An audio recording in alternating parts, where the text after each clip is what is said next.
Welcome back, everyone, to episode 16 of our daily World Cup 2026 podcast. There is a certain magic when a tournament shifts gears, when the group stages start to close, and history is written right in front of our eyes.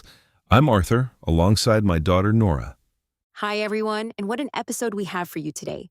Bafana Bafana are officially in the history books. The group standings for F, D, and I are about to lock in, and we've got some absolute shocks to break down from the latest fixtures. Let's start with the narrative that has everyone talking. Germany. They came out flying with Leroy Sané, scoring in the opening minutes, but then Ecuador just flipped the script entirely. Angelo with a spectacular goal to equalize, and then Plata sending them ahead. Ecuador are alive and kicking, as they yelled on the broadcast. Germany loses, but bizarrely, they still top the group. And then there's Scotland. The Scottish fans have been absolutely superb, bringing such color and warmth to the stadiums. The great paradox, though, the team's performance against Brazil was frankly dismal. Dismal is putting it nicely, Dad.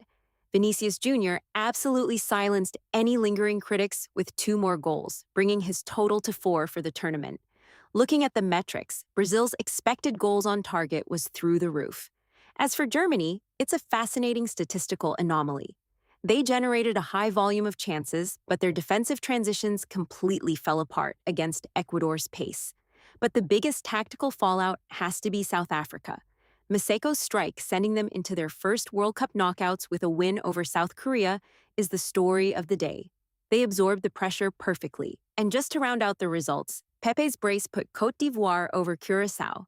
Mexico's teenager Mora impressed in a rout over Czechia, ending Patrick Schick's international career. And Morocco handled Haiti.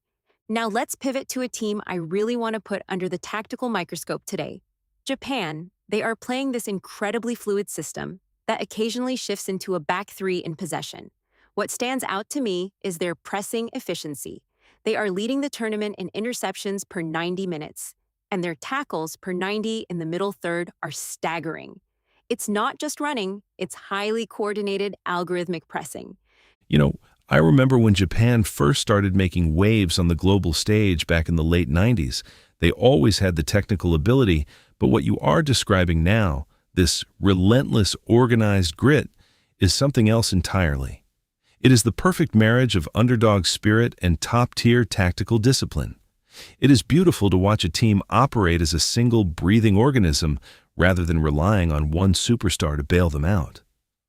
Exactly. Their XG plus expected assists per 90 shows they are creating high-quality, big chances through team passing sequences rather than individual brilliance. Sweden is going to have a very tough time breaking down that defensive shape. Speaking of organizing a defense, it brings me to a legend of the game we haven't touched on yet, Lev Yashin, the Black Spider. Before him, goalkeepers mostly just stood on their line and waited for the shot.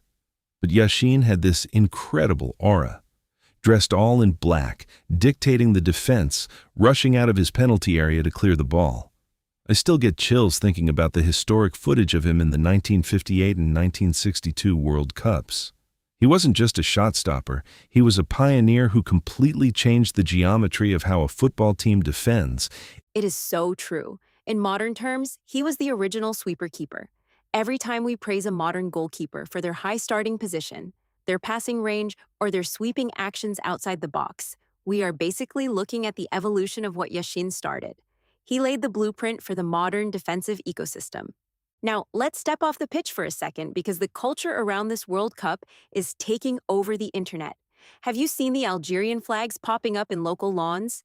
It's become this amazing sign of hospitality across the host cities. Also, the creator economy is exploding here. We have Celine Dept and iShowSpeed going completely viral in the fan zones, and DAZN is collaborating with all these local creators to capture the stadium atmosphere. The climate in the stadiums might be hot, but the social feeds are absolutely melting. I have to admit, Nora, when you say iShowSpeed, I feel like you are speaking a completely different language. But I do love the story about the Algerian flags. That right there is the essence of the World Cup. It is not just about what happens on the grass. It is the cultural exchange, the fans welcoming each other into their homes.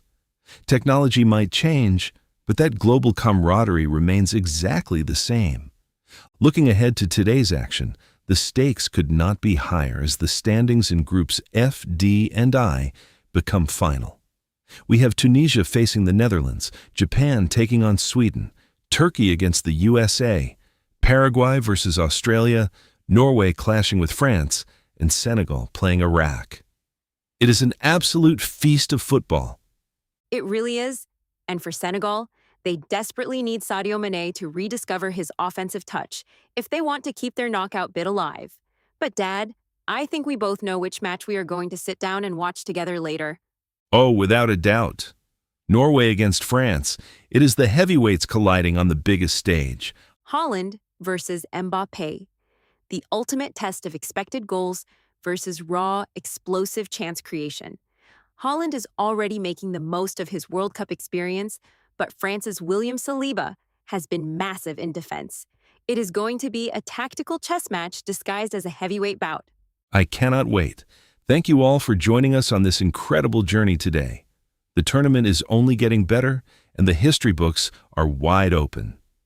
Make sure you tune in tomorrow as we break down the final group standings and look ahead to the knockout chaos. Bye, everyone.